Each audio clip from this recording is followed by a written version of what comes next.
and they deserve it. They've had so many difficult times up there in Newcastle that they deserve these times. And as Gary said, Newcastle United in fourth, but they play Crystal Palace with that game in hand this midweek. And if they can win that one, they go 2 points clear of Nottingham Forest and into third position, everyone having played the same number of games, it will be 6 to go. So they really are in a prime position. Gary, let's talk Manchester United. Where do you begin from that today? Well, Robbie just said he wasn't surprised. I said at the sort of end of the game when he said, what do you think United will do? And I said, if Newcastle United play well, Manchester United will get beat. They're not a very good team.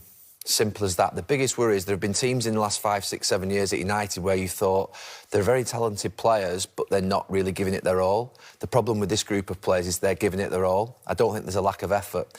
They're so below the standard and quality that you need at that football club all over the pitch. I mean, other than Bruno Fernandes, I can't really... Ahmed Diallo, maybe. I can't think of any of them that I would hang my hat on. It's a really desperate situation because the squad is so poor in quality. They've got old players, they've got young players who are nowhere near it, then they've got a sort of group of players in the middle who are...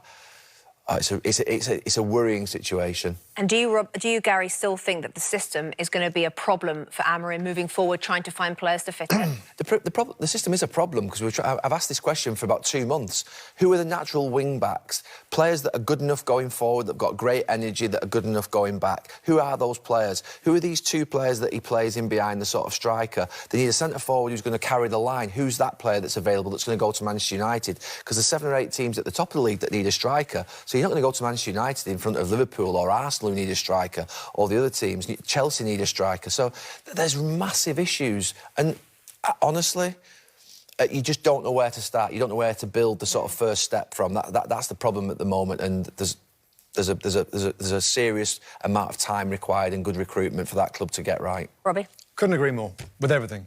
I mean, times in the past when we've looked at teams that are struggling, you can kind of see ways back in. Different manager made a couple of midfield players or a different striker. There's so many areas, in every area, from the goalkeeper to the striker to the wide players to the central guys. Every spot of this team needs updating.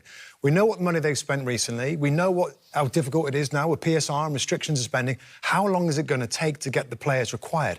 System-wise, it's just more than the system right now. It's more than the system. Put that team in a 4-4-2, marginally better, maybe.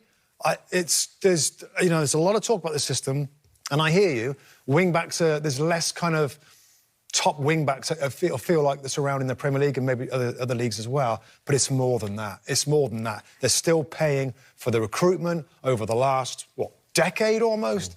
And you can't just get rid of players you buy for a lot of money. You're kind of stuck with them. Well, one of the big problems they've got is in goal, isn't it? Because he dropped to Andre Onana. He was left out of the squad today, and Bayindir was at fault for that 4th goal. So what does he do now going into Lyon on Thursday, Gary? This was a dress rehearsal for Altay Bayindir to get his shot at the big job on Thursday, and I think that mistake he's made there will mean that Andre Onana will come back against Lyon in midweek. I think he had to have a game where he didn't do something like this. The problem is we're asking goalkeepers now to play chips into midfield.